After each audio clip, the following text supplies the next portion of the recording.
The image that you see here is that of Vincent Price in his film Witchfinder General, which was released in 1968. The man he is portraying is Matthew Hopkins, the despicable witchfinder of the 17th century who caused such misery for the most vulnerable in English society. The film is not historically accurate.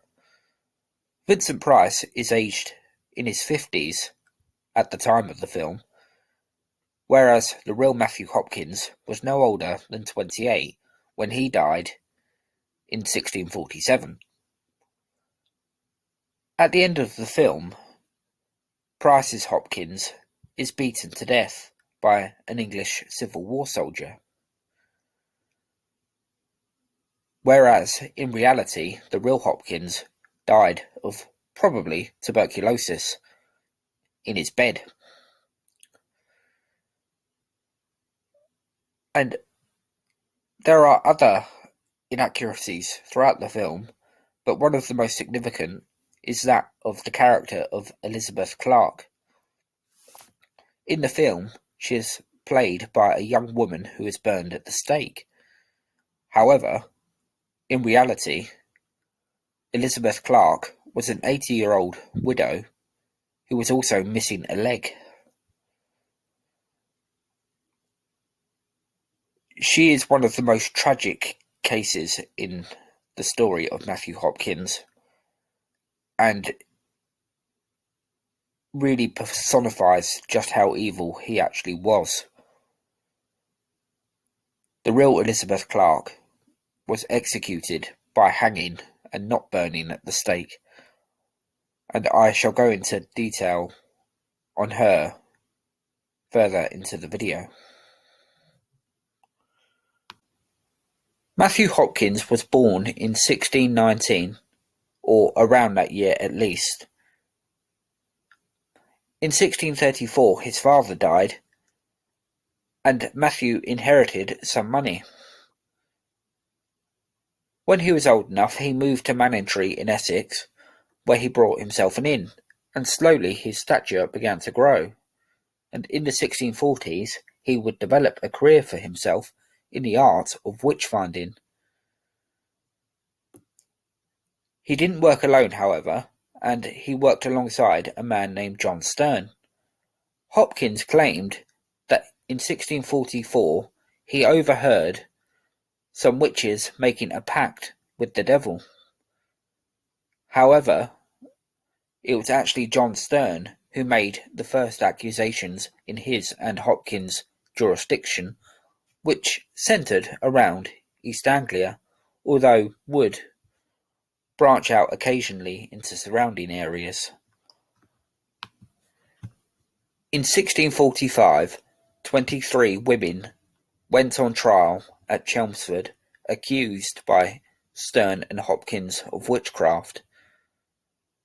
4 died in prison, which would have been incredibly miserable conditions for them, and the other 19 were found guilty and hanged. The bloodbath had begun.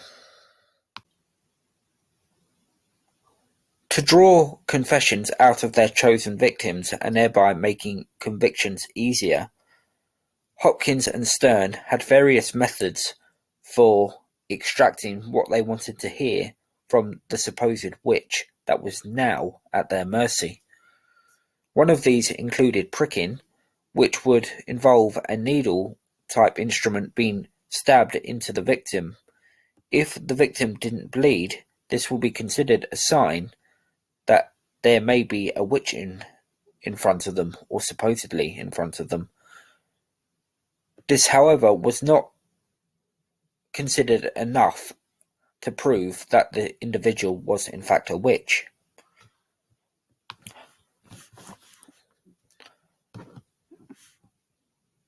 Other signs that would be looked for would include strange or peculiar birthmarks on the victim, and this was in fact something that happened to Elizabeth Clark, who had warts on her body.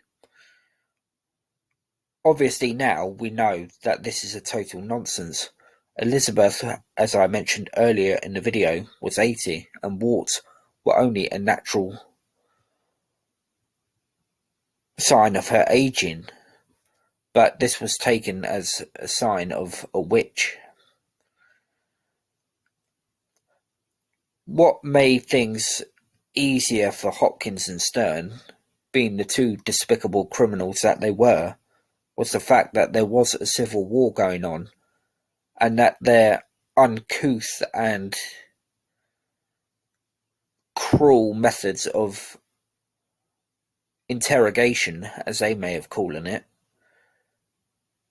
would be given the perfect cloak of darkness. Whilst everyone's attentions were focused on the problems between Parliament and King Charles I, here Hopkins and Stern could do supposedly the Lord's work virtually untroubled.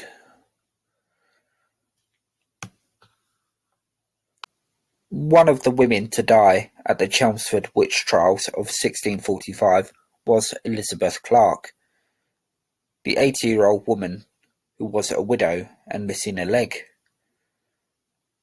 The unfortunate woman had been accused by a man named John Rivet. Her supposed crime was of interacting with the familiars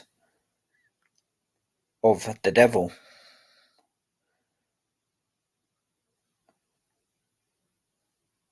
Elizabeth was then tortured by Matthew Hopkins, John Stern, and their assistants by being kept awake for days at a time until her full confession had been made, and ultimately she signed her own death warrant. Unfortunately for Elizabeth, she unwillingly implicated other women too. However, the fact that this 80-year-old woman, who had been born around 1565,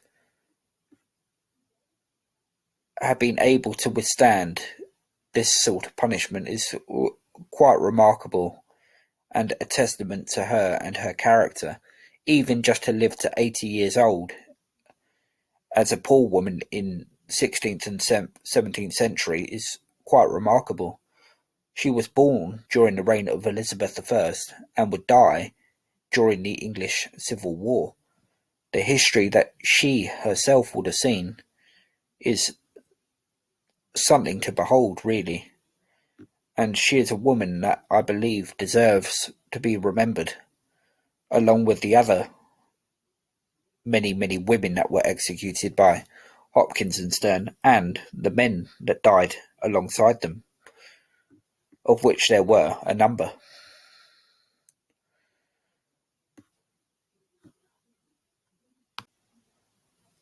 After the horrors that they had inflicted at Chelmsford, Stern, Hopkins, and their men moved on to Bury St Edmunds, where further accusations and confessions were extracted. Another 18 individuals were sentenced to die. Of these, 16 were women, and of the other two victims, there was a vicar named John Lowes among them. The victims that were targeted by Hopkins and Stern are not exactly difficult targets, and proves that the two were nothing more than bullying psychopaths. The misery that they inflicted in the 17th century is absolutely despicable. They are the two most prolific witch-finders in English history, and between them they had sentenced more witches to die than had been done over the previous century and a half.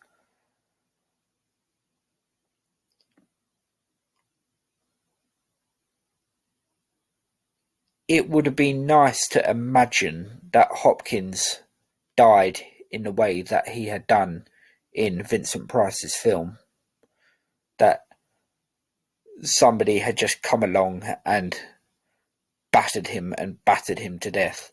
He would have deserved it. But thankfully, he died a premature death anyway in 1647, although by that point his career was coming under scrutiny and his methods were being questioned, and he and Stern had stepped back from witch finding. But unfortunately for the 150 or 160 souls that were executed by the cruel and evil methods of Hopkins and Stern, it was far too late. However, this is a story that is well worth retelling time and again, because even now I think we can learn lessons from the past. The way that neighbours turned on other neighbours in the 17th century is actually something that can still be seen in the 21st century. And in fact, if we look pretty close to home, we would have seen similar attitudes in the last couple of years during the pandemic, where people turned on each other. One day, people will turn away from personal agendas and personal motives and actually look after the most elderly and vulnerable in society, because even now, even that's another area we've not moved on too much from. The vulnerable and elderly in society are still left exactly that now, elderly and vulnerable and exploited.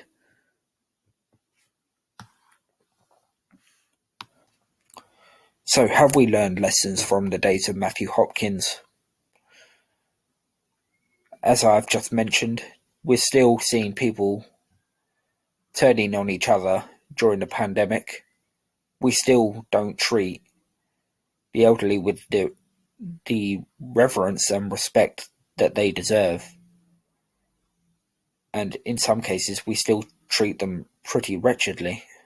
Sure, we've moved on from the days of torturing and executing innocent old ladies for witchcraft, but the spirit of Matthew Hopkins, I think, is still very much alive in society. And that's why history is so important, because in my experience, the human race never learns. And that is why the story of this monster of history is so important.